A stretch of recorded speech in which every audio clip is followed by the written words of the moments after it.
Good morning. Morning మ్యాగజైన్కి స్వాగతం. ప్రముఖ దినపత్రికలో వస్తున్న వార్తలు వెనకాల జరుగుతున్న పరిణామాలు చూద్దాం.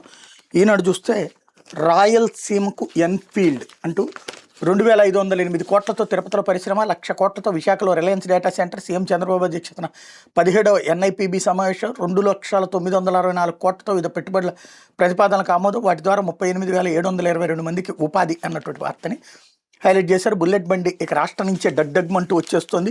తిరుపతిలో 2,508 కోట్ల పెట్టుబడితో రాయల్ ఎన్ఫీల్డ్ సంస్థ బుల్లెట్ మోటార్ సైకిళ్ల తయారీ పరిశ్రమ ఏర్పాటు చేయబోతుంది. ఈ ప్రతిపాదన రాష్ట్ర పెట్టుబడుల ప్రోత్సాహక మండలి బుధవారం ఆమోదం తెలిపింది. దీంతోపాటు విశాఖపట్నం రిలయన్స్ సంస్థ 1,08,010 కోట్ల పెట్టుబడితో డేటా సెంటర్ ఏర్పాటు చేయబోతుంది. ఇంకా శ్రీ సత్యసాయి జిల్లాలో 51,000 కోట్లతో solar power plant, battery energy storage system ఆ సంస్థ ఏర్పాటు చేయబోతుంది. కడప జిల్లాలో 12,000 కోట్ల పెట్టుబడితో Adani hydro energy pumped storage project ఏర్పాటు చేయబోతున్నారు. పలు సంస్థలకు చెందిన 2,964 కోట్ల పెట్టుబడుల ప్రతిపాదనలకు రాష్ట్ర పెట్టుబడుల ప్రోత్సాహక మండలి బుధవారం ఆమోదం తెలిపింది అన్నటువంటిది హైలైట్ చేశారు. కాకపోతే విజయ్ ప్రమాణ స్వీకారం ఇప్పుడే కాదు, మెజార్టీ చూపించాలన్న తమిళనాడు గవర్నర్ ఆర్లేకర్. టీవీకి అధినేత విజయ్ తమిళనాడులో ప్రభుత్వం ఏర్పాటు చేసిన మరికొంతకాలం పట్టబోతుంది. ఆయన ప్రమాణ స్వీకారం గురువారం లేదన్న విషయం ఖరారైంది. ప్రభుత్వ ఏర్పాటు కనీసం 118 మంది సభ్యుల మద్దతు అవసరం కాగా టీవీకే నుంచి 108 మంది గెలిచారు. దానికి తోడు విజయ్ 2 స్థానాల నుంచి గెలిచిన ఒకటే వేయగలరు కాబట్టి 107గానే లెక్కించాలి. అంటే కనీసం మరో 10 నుంచి 11 మంది మద్దతు ఉంటే తప్ప ప్రభుత్వ ఏర్పాటు సాధ్యం కాదు. మరోవైపు తమిళనాడు 16వ శాసనసభను 5వ తేదీ నుంచి రద్దు చేస్తున్నట్టు గవర్నర్ ఆర్లేకర్ ప్రకటించారు. విజయ్ గురువారమే సీఎంగా ప్రమాణం చేయాలని పార్టీ పరంగా చెన్నైలో జవహర్లాల్ ఇండోర్ స్టేడియంలో ఏర్పాటు చేసుకున్నారు. ప్రభుత్వ ఏర్పాటుకు ఆహ్వానించాలని గవర్నర్ కార్యాలయానికి టీవీకే నుంచి లేఖ పంపారు. ఎమ్మెల్యేల పేర్లతో జాబితా ఇవ్వాలని గవర్నర్ కోరడంతో బుధవారం మరో లేఖ సమర్పించారు. అనంతరం మధ్యాహ్నం 3:30 గంటల గవర్నర్ నుంచి విజయ్కి పిలుపు వచ్చింది. పార్టీ నేతలు సెంగొట్టయ్యన్, బుస్సియానం, నిర్మల్ కుమార్, అదవ్ అర్జున, అరుణ్ రాజ్, వెంకటరమణన్ తదితరుల సమక్షంలో ప్రభుత్వ ఏర్పాటు లేఖను గవర్నర్కి విజయ్ ఇచ్చారు. ఈ సందర్భంగా గవర్నర్ ఆర్లేకర్ మద్దతుగా ఉన్న 118 మంది ఎమ్మెల్యేల పేర్లు అడిగినట్టు తెలిసింది. అది ఆలస్యం కావడంతో ప్రమాణ స్వీకారానికి తేదీని గవర్నర్ నిర్ణయించలేదని సమాచారం. దీంతో ప్రమాణ స్వీకారం గురువారం లేదని తేలిపోయింది అన్నటువంటిది హైలైట్ చేశారు. అయితే మద్దతు ఇవ్వట్లేదు అంటూ అన్నాడీఎంకేకి సంబంధించినటువంటిది. విజయ్ ప్రభుత్వానికి మద్దతు ఇచ్చే విషయంలో అన్నాడీఎంకే ఎమ్మెల్యేలు తలో మాట చెప్పినా చివరకు మద్దతు ఇచ్చేది లేదని పార్టీ అగ్రనేతలు స్పష్టం చేశారు. బుధవారం నిర్వహించాల్సిన ఎమ్మెల్యేల సమావేశం రద్దయింది. అన్నాడీఎంకే ప్రధాన కార్యదర్శి పళనిస్వామితో పొత్తు గురించి చర్చించేందుకు ఆయన ఇంటికి టీవీకే నేతలు అదవ్ అర్జున, బుస్సి ఆనంద్ వెళ్ళిన ప్రయోజనం లేకపోయింది. అన్నాడీఎంకేకి చెందిన 15 మంది ఎమ్మెల్యేలను పుదుచ్చేరిలోని ఓ రిసార్ట్కి తరలించారన్నటువంటి హైలైట్ చేశారు. అయితే డ్వాక్రా మహిళల కుమార్తెల కళ్యాణ లక్ష్మి వివాహాలకు పాల వడ్డీకి 1,00,000 వరకు రుణం. కూటమి ప్రభుత్వం మరో కొత్త పథకానికి శ్రీకారం. ఈ నెల 23వ తేదీన సీఎం చంద్రబాబు చేతుల మీదుగా ప్రారంభం. కూటమి ప్రభుత్వం ఎన్నికల మేనిఫెస్టోలో చెప్పని మరో కొత్త పథకానికి శ్రీకారం చుట్టనుంది. డ్వాక్రా సంఘాల్లోని మహిళలకు అండగా నిలుస్తూ వారి కుమార్తెల వివాహానికి చేయూతిచ్చేలా కళ్యాణ లక్ష్మి పథకాన్ని అమల్లో తీసుకురాబోతుంది. ఈ నెల 23వ తేదీన సీఎం చంద్రబాబు ఈ పథకాన్ని ప్రారంభించబోతున్నారు. బుధవారం గ్రామీణ పేదరిక నిర్మూలనపై నిర్వహించిన సమీక్షలో ఈ మేరకు సీఎం గ్రీన్ సిగ్నల్ ఇచ్చారన్నటువంటిది హైలైట్ చేస్తున్నారు. అసలు చెప్పిన హామీలన్నీ పక్కకెళ్ళిపోయి ఇది కూడా అప్పిస్తారంట, దాన్ని అద్భుతమైనటువంటిది ప్రొజెక్ట్ చేస్తున్నారు. చేతులకు డబ్బులు ఇస్తేనేమో బూతు, అప్పులు ఇస్తేనేమో నీతి. వీళ్ళ వార్తలు, వీళ్ళ స్టైల్ ఆఫ్ జర్నలిజం ఇదే. పావలా వడ్డీకి రుణాలు మామూలుగా కూడా ఇవ్వచ్చు. కూతుళ్ళ పెళ్లి చేస్తే అప్పుగా ఇవ్వడం ఎందుకు? ఆ కూతుళ్ళ పెళ్లికి 1,00,000 రూపాయలు ఫ్రీగా ఇస్తే లెక్క, కానీ అప్పు అది కూడా పావలా వడ్డీకి అప్పిస్తే గొప్ప అవుతుందా? పావలా వడ్డీ రుణాలు ఎప్పటి నుంచో ఉన్నాయి కదా. రాజశేఖర రెడ్డి టైంలోనే పావలా వడ్డీ రుణాలు పెడితే, 0 వడ్డీ రుణాలు కిరణ్ కుమార్ రెడ్డి పెడితే 5 తీసి పడేసి పెళ్లి చేస్తే మీ అమ్మాయిలకి అప్పుడు 1,00,000 రూపాయలు అప్పు తీసుకుందరు కానీ వడ్డీ ఇవ్వడం అంటే అది గొప్పతనమా? నెంబర్ 1. రెండోది వచ్చేటప్పటికి ఇది ఎన్నికల మేనిఫెస్టోలో పెట్టని కూడా హామీ నెరవేర్చారు. ఎన్నికల మేనిఫెస్టోలో పెట్టిన హామీ ఇవ్వండి. 1,500 రూపాయలు ప్రతి మహిళకి ఇస్తానన్నటువంటిది లేదు. 50 ఏళ్ళకి పెన్షన్ లేదు, నిరుద్యోగ భృతి లేదు. అవన్నీ చేయలేదనే విషయాన్ని పక్కన పెట్టేసి అవన్నీ చేసేశారు, అదనంగా ఇంకోటి ఇస్తున్నారన్నటువంటి కోణంలో ప్రజలలో భ్రమ కల్పించేటట్టు మన చేతిలో పత్రికలు, టీవీలు ఉంటే ఎలా ప్రజలను మోసం చేయొచ్చు అనేటటువంటి వార్తకి ఇది సజీవ సాక్ష్యం. అయితే పుట్టపర్తిలో యుద్ధం విమానాల ప్రాజెక్టుకు ప్రభుత్వం ఆమోదం. ఏడీఏకు ఉచితంగా భూములు కేటాయిస్తూ ఉత్తర్వులు. శ్రీ సత్యసాయి జిల్లా పుట్టపర్తిలో యుద్ధ విమానాల ప్రాజెక్టు ఫ్లైట్ టెస్టింగ్ సెంటర్ ఏర్పాటుకు అనుమతిస్తూ ప్రభుత్వం ఉత్తర్వులు జారీ చేసింది. ఇందుకు అనుగుణంగా రాష్ట్ర ప్రభుత్వం పంపిన ప్రతిపాదనకు డిఆర్డీఓ ఆమోదం తెలిపింది. ఈ మేరకు అవసరమైన భూమి మౌలిక సదుపాయాలను రాష్ట్ర ప్రభుత్వం కల్పించబోతుంది అన్నటువంటి హైలైట్ చేశారు. అయితే ఒప్పందానికి చేరువలో తాను చైనా పర్యటనకు వెళ్లేలోపు కుదరచ్చన్న ట్రంప్, ఇరాన్తో చర్చల్లో గొప్ప పురోగతి ఉందని వ్యాఖ్య. ప్రాజెక్టు ఫ్రీడమ్ నిలిపివేత, హార్ముజ్ను తెరవకపోతే బాంబుల వర్షమైన హెచ్చరిక. అమెరికా ఇరాన్ మధ్య శాంతి ఒప్పందం కుదిరే దిశగా అడుగులు పడుతున్నాయి. హార్ముజ్లో చిక్కుకుపోయిన వాణిజ్య నౌకలను సురక్షితంగా బయటికి తీసుకొచ్చేందుకు తాము సోమవారం ప్రారంభించిన ప్రాజెక్ట్ ఫ్రీడమ్ తాత్కాలికంగా నిలిపేస్తున్నట్టు అగ్రరాజ్య అధ్యక్షుడు ట్రంప్ ప్రకటించారు. పాకిస్తాన్ సహా మరికొన్ని దేశాల విజ్ఞప్తి మేరకు టెహ్రాన్తో దౌత్య చర్చల్లో పురోగతిని దృష్టిలో పెట్టుకుని నిర్ణయం తీసుకున్నట్టు చెప్పారు. ఓడరేవుల దిగ్బంధనం మాత్రం కొనసాగుతుందని ట్రూత్ సోషల్లో బుధవారం స్పష్టం చేశారన్నట్టు హైలైట్ చేశారు. లేకపోతే హార్ముజ్ని వీలైనంత త్వరగా తెరవండి, చైనా వీలైనంత త్వరగా తిరిగి తెరవాలని, హార్ముజ్ని తిరిగి తెరవాలని ఇరాన్ని చైనా కోరింది. ఆ జలసంధిలో రవాణా కార్యకలాపాలు స్వేచ్ఛగా జరిగేలా చూడాలని సూచించింది. బీజింగ్లో చైనా విదేశాంగ మంత్రి వాంగ్ యీతో ఇరాన్ విదేశాంగ మంత్రి అబ్బాస్ అరాగ్చి బుధవారం భేటీ అయిన సందర్భంగా ఈ సూచన చేసింది అన్నటువంటి హైలైట్ చేశారు. అయితే అన్ని బస్తాలు అమ్మేశారా, ఎందుకు? పశ్చిమ గోదావరి జిల్లా తాడేపల్లిగూడెంలోని ఒక ఎరువుల దుకాణంలో ఏప్రిల్లో గత 3 ఏళ్ల సగటు డిఏపీ అమ్మకం 20 బస్తాల కంటే తక్కువే. ఈ ఏడాది ఏప్రిల్లో అక్కడ 7,000 బస్తాలు విక్రయించారు. ఏలూరు జిల్లా కొయ్యలగూడెంలోని మరో దుకాణంలో 3 ఏళ్లలో ఏప్రిల్లో సగటున 10 బస్తాలైనా అమ్మలేదు. ఈసారి మాత్రం 3,700 బస్తాలు విక్రయించారు. నంద్యాల జిల్లా బండి ఆత్మకూరులోని ఒక దుకాణంలో ఏప్రిల్లో గత 3 ఏళ్ల సగటు యూరియా అమ్మకం 825 బస్తాలే, కానీ ఏడాది ఏప్రిల్లో 5,850 బస్తాలు విక్రయించారు. కర్నూలు జిల్లా ఆదోన్లోని మరో దుకాణంలో 3 ఏళ్ల సగటు అమ్మకం 117 బస్తాలు. ఏడాదిలో ఏప్రిల్లో 5,050 బస్తాల అమ్మకాలు జరిగినాయి.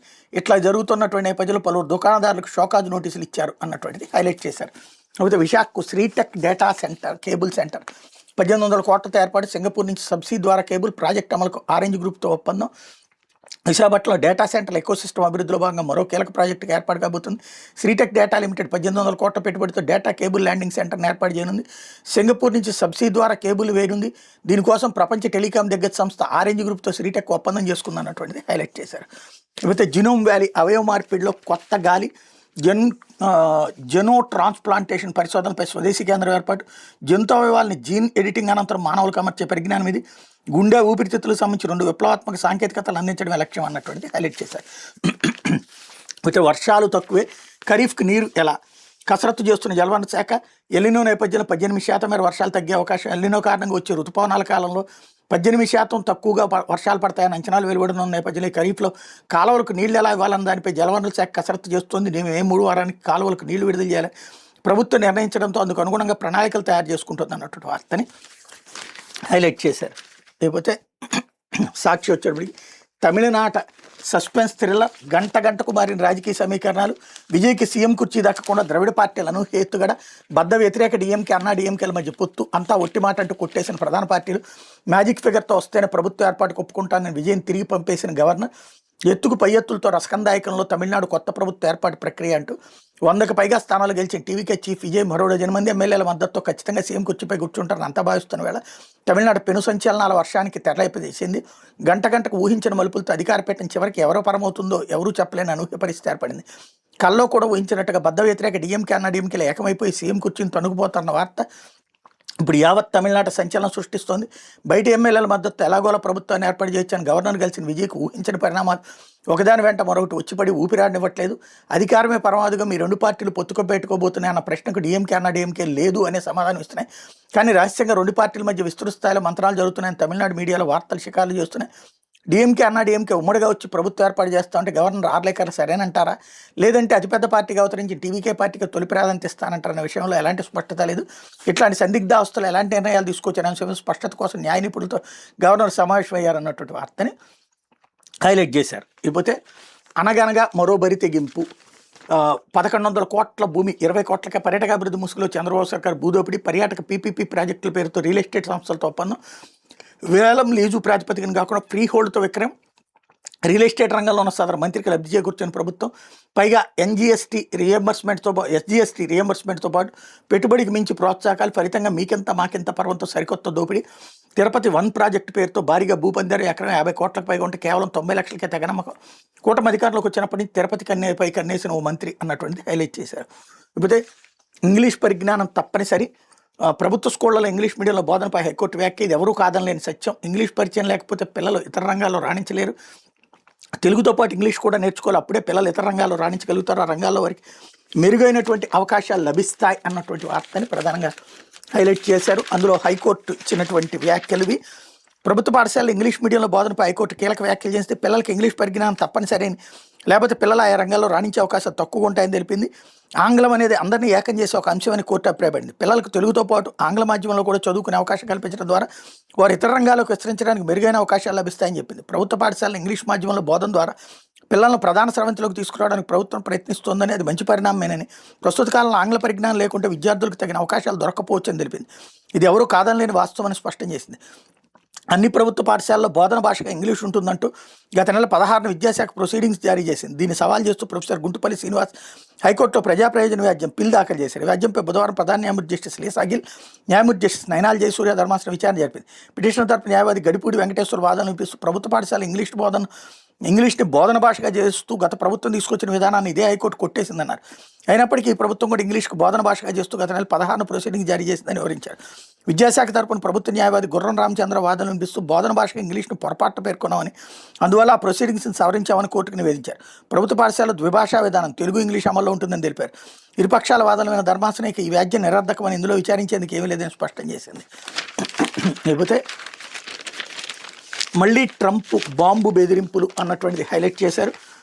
ఇరాన్పై యుద్ధాన్ని రాజేసిన అమెరికా అధ్యక్షుడు ట్రంప్ మళ్ళీ అదే పాట పాడారు. ఇరాన్పై దాడులకు మేము ఆరంభించిన ఎపిక్ ప్యూరీ సైనిక చేరి ముగింపుకు వచ్చింది. ఇరాన్ కనుక మళ్ళీ తోకజాడిస్తే బాంబుల వర్షం కురవడం ఖాయమని ట్రంప్ పోస్ట్ చేశారు. ఇకపోతే పరిహారానికి 10 ఏళ్ల రాజధానిలోని వడ్డమానికి చెందిన ఓ రైతు ఆవేదన. 2వ విడత ల్యాండ్ పూలింగ్లో 13 ఎకరాలు ఇచ్చాను, అందులో 2 కోళ్ల ఫారాలకు పరిహారం అడిగితే పట్టించుకోవడం లేదు, 10 ఏళ్ల తర్వాత ఇస్తారట, వాటి కోసం చాలా ఖర్చు చేశాను, పూలింగ్ కోసం రైతులను భయభ్రాంతులకు గురి చేస్తున్నారు, ప్రభుత్వాన్ని నమ్మినందుకు నట్టేట ముంచుతోంది, ఈనాం నిషేధిత భూముల వివరాలు ఆన్లైన్లో తొలగింపు దారుణం, నా భూమి నాకు వెనక్కిస్తే సాగు చేసుకుంటా అంటూ పూలింగ్కి ఇచ్చిన కోళ్ల ఫారం భూమి మీద వద్ద రైతు చండు నర్సిరెడ్డికి సంబంధించినటువంటి స్టేట్మెంట్ ఇక్కడ హైలైట్ చేశారు. ఇకపోతే ఆంధ్రజ్యోతి విజయ్కి హంగు భయం అన్నటువంటి వార్తని హైలైట్ చేసింది. తమిళ రాజకీయాల్లో అనూహ్య పరిణామాలు, ద్రవిడ పార్టీల ఐక్య దిశగా వ్యూహాత్మక అడుగులు, డిఎంకే అన్నా డిఎంకే జట్టు కట్టే అవకాశం, మద్దతు సమీకరించుకోలేక విజయ్ సతమతం, 5గురు సభ్యుల కాంగ్రెస్ ఒక్కటే ఆయన వైపు, ప్రభుత్వ ఏర్పాటుకు అవకాశం ఇవ్వని గవర్నర్, పోస్ట్ ఎలక్షన్ అలయన్స్గా ద్రవిడ పార్టీల జట్టు, ఈ పార్టీలన్నింటికి కలిపి 120 సీట్లు, అధికారాన్ని పంచుకోనున్న అన్నాడీఎంకే డిఎంకే, తొలుత అన్నాడీఎంకే పళనిస్వామికి ఛాన్స్, తమిళనాడు రిసార్ట్ రాజకీయం 3 చోట్ల ఏర్పాటు, సంఖ్యాబలం లేదు, విజయ్కి పిలుపక్కర్లేదు, గవర్నర్కి రాజ్యాంగ నిపుణుడు బన్సోడే సలహా, అవకాశం ఇస్తే ఫిరాయింపులు ప్రోత్సహించినట్టే, నాడు ఎడ్డికి సుప్రీం ఒక్కరోజు గడువు, నిపుణులు, డిఎంకే కాంగ్రెస్ కూటమి విచ్ఛిన్నం అన్నటువంటిది హైలైట్ చేశారు. లేకపోతే విజయ్కి గవర్నర్ జలక్ అంటూ ప్రభుత్వ ఏర్పాటుకు అవసరమైన మెజార్టీ చూపించాలన్న ఆర్లేకర్ ప్రమాణ స్వీకారంపై రాని స్పష్టత, సుప్రీంకి వెళ్లే యోచనలు విజయ్, అన్నాడీఎంకేలు తప్పిన సంక్షోభం, టీవీకేకు మద్దతిస్తానన్న పళని, తీవ్రంగా వ్యతిరేకించిన సీనియర్లు, చేసేది లేక సర్దుకున్న మాజీ సీఎం అన్నటువంటిది హైలైట్ చేశారు. అయితే 2 లక్షల కోట్ల పెట్టుబడులు, 39,000 మందికి ఉద్యోగ అవకాశాలు, పలు ప్రతిపాదనలకు ఎస్ఐపిబి గ్రీన్ సిగ్నల్, విశాఖలో 1,00,000 కోట్లతో రిలయన్స్ డేటా సెంటర్, 51,000 కోట్లతో సత్యసాయి జిల్లాలో సోలార్ పవర్, కడపలో 12,000 కోట్లతో అదాని ఇంధన ప్రాజెక్ట్, తిరుపతిలో 2,500 కోట్లతో ఎన్ఫీల్డ్ యూనిట్, అనుమతులు వేగంలో ఏపీ బ్రాండ్ కనబడాలి, ప్రతిపాదనలన్నీ కార్యరూపం దాల్చాలి, అధికారులకు ముఖ్యమంత్రి చంద్రబాబు ఆదేశం అన్నటువంటి హైలైట్ చేశారు. అయితే 1 గ్రామం 1 నెల భూ సమస్యల పరిష్కారానికి కొత్త కార్యక్రమం, ప్రజల వద్దకి రెవెన్యూ ఇతర అధికారులు ప్రతి గురువారం మండలంలో ఓ గ్రామానికి నెలలో 4 దఫాలుగా సందర్శన, ఈ నెల నుంచి రాష్ట్రం అంతా అమలు, కలెక్టర్లచే పర్యవేక్షణ, సీసీఎల్ఏ మార్గదర్శకాలు, రాష్ట్రంలో రైతాంగం భూ యజమానులు ఎదుర్కొంటున్న తీవ్రమైన భూ సమస్యల పరిష్కారంపై రెవెన్యూ శాఖ స్పష్టమైన కార్యాచరణ రూపొందించింది. మండలంలో సగటు గ్రామంలోని భూ సమస్యలను 1 నెలలో పరిష్కరించేందుకు కొత్త కార్యక్రమం రూపొందించింది. 1 నెల 1 గ్రామం 4 దఫాలకు గ్రామ సందర్శన పేరుతో ఈ కార్యక్రమాన్ని రాష్ట్ర వ్యాప్తంగా అమలు చేయాలని నిర్ణయించింది అన్నటువంటిది హైలైట్ చేశారు. అయితే పైసలు ఇస్తేనే పనులు, మెడికల్ కార్పొరేషన్లో ముదిరిన అవినీతి, పీఓ సహా ప్రతి పనికి పర్సంటేజ్ ఇవ్వాల్సిందే, సీటుకి ముడుపులు ముట్ట చెప్పాలి, ఢిల్లీలో డీల్స్ చేసే అధికారికి 4 నుంచి 5%, వైద్య పరికరాల విభాగంలో అధికారికి 3%, డ్రగ్స్ విభాగంలో డిమాండ్ చేసినంత బయోమెడికల్ ఇంజనీర్లకు 1.5%, బిల్లులు పెట్టాలంటే ఫైనాన్స్ విభాగంలో 2%, గడువు ముగిసిన వేళన ఎక్విప్మెంట్ అధికారి ప్రభుత్వం ప్రక్షాళన చేయాల్సిన సమయం ఇది అంటూ ఓ పక్కన జనసేన అతను ప్రెసిడెంటు, మినిస్టరు బీజేపీ కాబట్టి వెంటపడి స్టోరీలు రాస్తోంది, వీళ్ళు రాసేదే నిజమని నమ్మమంటోంది. ఇకపోతే పోలవరం నిర్వాసితులకి భారీ ఊరట, ఇళ్ల నిర్మాణం 3.57 లక్షలకు పెంపు, భూమి కొనుగోలుకు 2 లక్షల సాయం, ఓటీఎస్ కింద 6.85 లక్షల చెల్లింపు, సిఎస్ సాయి ప్రసాద్ ఉత్తర్వులు, ఇళ్ల నిర్మాణానికి 3,57,000, 3,57,000తో ఇల్లు కట్టుకోవడం కుదురుతుందా? తన భూమి పోలవరానికి ఇచ్చినటువంటి వాళ్ళకి ఇదేం దుర్మార్గం అర్థం కాదు. అదే సందర్భంలో భూమి కొనుగోలుకు 2 లక్షల రూపాయల సాయం అంటే మొత్తం కలిపి 5.5 లక్షల రూపాయలతో వాళ్ళు ఇల్లు కట్టుకోవాలి, వాళ్ళు సొంత ఇళ్ళు ఉన్నటువంటి వాళ్ళు కూడా. ఇది స్పెషల్. ఓటీఎస్ కింద 6.85 లక్షల చెల్లింపు అన్నటువంటిది హైలైట్ చేశారు. అయితే పంజాబ్ పేలులు బీజేపీ పనే, ప్రజల్లో భయోత్పాతం సృష్టించి వచ్చేడాది ఎన్నికల్లో లబ్ధి పొందేది రాష్ట్ర సీఎం భగవంత్ మాన్ ఆరోపణ, ఐఎస్ఐ హస్తం ఖలిస్తాన్ గ్రూపులపైన డౌట్, దర్యాప్తునికి రంగంలోకి ఎన్ఐఏ, కనీసం ఈ ఎదవలు జర్నలిజం చేస్తున్నారు లేకపోతే అడుక్కు తింటున్నారో అర్థం కావట్లేదు. ఖలిస్తానీ ఫోర్స్ అనేటటువంటి వాళ్ళు మేమే బాధ్యులు అని చెప్పింది. కానీ వీళ్ళు ఆ మాన్కోవడంలో రాసుకొచ్చారు, ఇక్కడ అట్లాగే రాసుకొచ్చారు, వీళ్ళ సొంత ఊహలతో రాసుకొచ్చేశారు. ఓవరాల్గా బీజేపీని బదనాం చేయాలన్నటువంటి కోణం వీళ్ళ దగ్గర ఉన్నటువంటి వామపక్ష జర్నలిజానికి స్పష్టంగా కనబడుతోంది. క్లియర్గా తెలుగుదేశాన్ని ఒక్కదాన్ని సపోర్ట్ చేస్తారు, మిగతా కూటములను నాశనం చేయడానికి ప్రయత్నాలు నిరంతరం సాగుతూనే ఉంటాయి అనడానికి సజీవమైనటువంటి సాక్ష్యం ఇది. లేకపోతే అర్ధరాత్రి ఒంటరిగా నడి రోడ్డుపై మల్కాజ్గిరి పోలీస్ కమిషనర్ సాధారణ మహిళగా సిపి సుమతి పోకిరీలు ఆరకట్టించడానికి secret operation. Dilsukhnagar bus stand పరిసరాలు చుట్టుముట్టిన పోకిరీలు, మత్తులో వేధింపులు, పోలీసుల అదుపులో 40 మంది. అది నగరంలోని దిల్సుఖ్ నగర్ బస్టాండ్. సమయం మంగళవారం అర్ధరాత్రి 12 గంటలు. అప్పుడే ఓ మహిళ బస్సు కోసం నిరీక్షిస్తున్నట్టుగా అక్కడికి చేరారు. తాను ఎక్కాల్సిన బస్సు రాలేదన్నట్టుగా అటు ఇటు తిరిగారు. అంతే పలువురు పోకిరీలు బైకుల మీద వచ్చాము చుట్టూ రౌండ్ కొట్టడం మొదలుపెట్టారు. వెకిలి చేష్టలకు దిగారు. ఎంతకు వస్తావు, ఎటు వెళ్దామంటూ వేధించారు. ఇలా అర్ధరాత్రి 12 గంటలకు మొదలైన వేధింపులు తెల్లవారుజామున 3 గంటల వరకు కొనసాగాయి. వాటిని మౌనంగా భరించిన మహిళ అలాగే అక్కడే ఉన్నారు. అంతసేపు అయిన అటువైపు గస్తీ పోలీసులు ఒక్కడూ రాలేదు. చివరికి 3 గంటల తర్వాత అడుగా వచ్చిన గస్తీ కానిస్టేబుల్ ఆ మహిళ చుట్టూ ఉన్న పోకిరీల గుంపును చూసి అక్కడికి వెళ్ళారు. ఆ మహిళను చూసి షాక్ అయ్యాడు. ఆపై వెంటనే ఆమెకు సెల్యూట్ చేశాడు. దీన్ని చూసి అక్కడ ఉన్న పోకిరీలు షాక్ అయ్యారు. ఎందుకంటే అక్కడ ఉన్నది మల్కాజ్గిరి పోలీస్ కమిషనర్ సుమతి. ఇటీవలే కమిషనర్గా బాధ్యత స్వీకరించిన సుమతి తొలుత మహిళల భద్రతపై దృష్టి సారించారు. అందులో భాగంగా ఎక్కడెక్కడ అర్ధరాత్రి పోకిరీలు, ఆకతాయిలు, తాగుబోతులు మహిళలను వేధిస్తున్నారు, ఎక్కడ సమస్య తీవ్రంగా ఉందనే విషయం మీద ఆరా తీశారు. సరూర్ నగర్, చైతన్యపురి పోలీస్ స్టేషన్ల పరిధిలో పోకిరీల సమస్య ఎక్కువగా ఉన్నట్టు గుర్తించారు. దాంతో దిల్సుఖ్ నగర్ బస్టాండ్ పరిసర ప్రాంతాల్లో 3 రోజుల పాటు రాత్రిపూట రెక్కి నిర్వహించారు. సమస్య తీవ్రతను గుర్తించిన సిపి మంగళవారం అర్ధరాత్రి దాటాక స్వయంగా రంగంలోకి దిగారు. ఒక సాధారణ మహిళగా స్పెషల్ ఆపరేషన్ నిర్వహించిన సుమతి పోలీసులు పెట్రోలింగ్ వైఫల్యాన్ని కళ్ళారా చూశారు. పోకిరీల గుంపు రోడ్డుపై ఒక మహిళను ఎంతలా వేధిస్తున్న గస్తీ పోలీసు వాహనాలు మచ్చుకైనా కనిపించకపోవడానికి గుర్తించారు.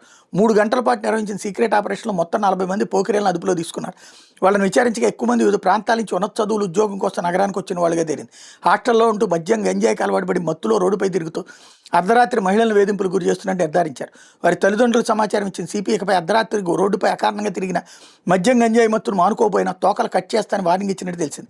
కాగా సుమతి 2001లో కాజీపేట డిఎస్పీగా పనిచేస్తున్నప్పుడు కూడా అక్కడ ఇలాంటి స్పెషల్ ఆపరేషన్ నిర్వహించి సంచలనం సృష్టించారన్నటువంటి వార్తని హైలైట్ చేశారు. అయితే నడి రోడ్డుపై వెంటాడి భార్యను పొడిచి చంపిన భర్త, కుటుంబ కలహాల నేపథ్యంలో ప్రేమించి పెళ్లి చేసుకున్న భార్యను నడిరోడ్డుపై వెంటాడి అందరూ చూస్తుండగానే కత్తితో పొడిచి చంపాడు భర్త. వివాద నేపథ్యంలో ఠాణాకు వచ్చిన ఇరువురికి పోలీసులు సర్ది చెప్పి పంపిన కాసేపటికి ఈ దారుణం జరిగింది. బుధవారం రాత్రి సూర్యాపేట జిల్లా కోదాడలోని ఆర్టీసీ బస్టాండ్ ఎదుటి ఈ ఘటన చోటు చేసుకుంది. పోలీసుల వివరాల మేరకు పట్టణంలోని బాబునగర్కి చెందినటువంటి మణిదీప్ లారీ డ్రైవర్గా పనిచేస్తున్నాడు. ఆంధ్రప్రదేశ్ రాష్ట్రం జగ్గేపేటకి చెందిన శిరీష్ను 6 ఏళ్ల క్రితం ప్రేమించి పెళ్లి చేసుకున్నాడు. శిరీష్ చిన్నతనంలోనే తల్లిదండ్రులు మృతి చెందగా కోదాడలోని పిన్ని బంగా ఇంట్లో ఉండేది. ఈ క్రమంలోనే ఇద్దరి మధ్య ఏర్పడిన పరిచయం ప్రేమ పెళ్లికి దారి తీసింది. వీళ్ళకి 2 ఏళ్ల బాబు కూడా ఉన్నాడు. అయితే కొన్నాళ్ళుగా వీళ్ళ మధ్య గొడవలు జరుగుతున్నాయి. ఏడాది క్రితం గొడవ జరగ పెద్దల సమక్షంలో మాట్లాడుకుని వివాదాన్ని పరిష్కరించుకుని కలిసే ఉంటున్నారు. ఇదిలో ఉండగా 2 రోజుల క్రితం ఏదో విషయం ఇద్దరి మధ్య గొడవ జరిగింది. దీంతో బుధవారం శిరీష్తో పాటు ఆమె పెద్దమ్మ మణిదీపులు కోదాడ పోలీస్ స్టేషన్కి రాగా పోలీసులు వాళ్ళకి సర్ది చెప్పి పంపారు అన్నటువంటి వార్తని హైలైట్ చేశారు. లేకపోతే పన్నుల రిబేట్లో పెరిగిన వసూళ్లు. తొలి నెలలోనే మున్సిపల్స్లో 35%, ఏప్రిల్ 30 నాటికి 948.15 కోట్ల వసూలు. స్పందించిన పట్టణ ప్రాంత ప్రజలు. రాష్ట్రంలోని పట్టణ స్థానిక సంస్థలు ప్రస్తుత ఆర్థిక సంవత్సరానికి సంబంధించిన ఆస్తి పన్ను వసూళ్లలో తొలి నెలలోనే మంచి ప్రగతి సాధించాయి.